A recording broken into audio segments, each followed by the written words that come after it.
শেষ হলো 2 দশকেরও বেশি সময় ধরে WWE রিংয়ে উন্মাদনা সৃষ্টি করা জন সিনার রেসলিং অধ্যায়। বিদায়ের দিনটি ছিল বেদনাদায়ক, কারণ ইতিহাসে প্রথমবারের মতো 17 বারের বিশ্ব চ্যাম্পিয়ন ট্যাপ আউট করে হার স্বীকার করলেন।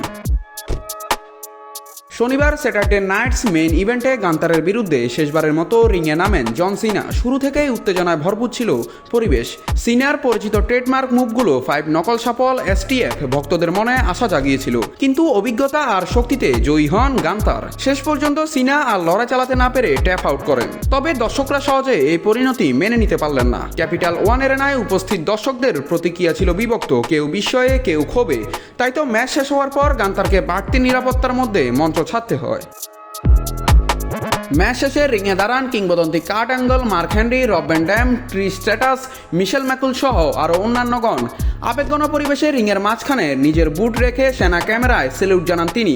তার মুখে স্পষ্ট, এত বছর ধরে আপনাদের জন্য কাজ করতে পেরে গর্বিত, ধন্যবাদ। জন সিনা শুধু রেসলারই ছিলেন না, তিনি ছিলেন প্রজন্মের অনুপ্রেরণা। হাসল, লয়ালিটি, রেসপেক্ট শুধু স্লোগান নয়, তার জীবন দর্শন। রেসলিংয়ের বাইরে তিনি অসহায় শিশুদের হাসি এনে দিয়েছেন, তাদের স্বপ্ন পূরণ করেছেন। রিংয়ে বা বাইরে জন সিনা ছিলেন সত্যিকারের হিরো। নেভার গিভ আপ তিনি শুধু বলেননি, জীবনে প্রতিফলিত করেছেন আমাদের শৈশব, স্মৃতি ও বিশ্বাসে তিনি থাকবেন চিরকাল। তার বিদায় যেন নীরব, গভীর, কিন্তু চিরকাল স্মরণীয়। নাত রাহুল, নিউজ না স্পোর্টস।